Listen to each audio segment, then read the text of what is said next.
अस्सलाम वालेकुम चाचू की हो गया ये पेट्रोल मुक गया मेरे को पेट्रोल पिया हुआ एक्स्ट्रा। एक मिनट रुको, एक मिनट खिला रहो इधर।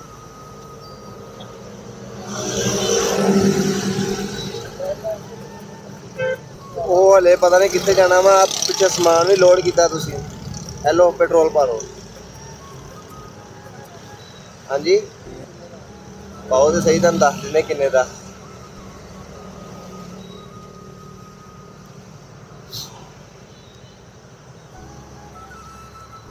ਲਓ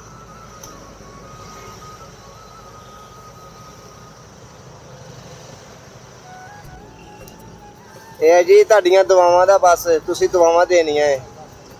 ਸਹੀ ਹੈ, ਦੁਆ ਕਰ ਦੇਣੀ ਬਸ ਬੇਟੇ ਵਾਸਤੇ।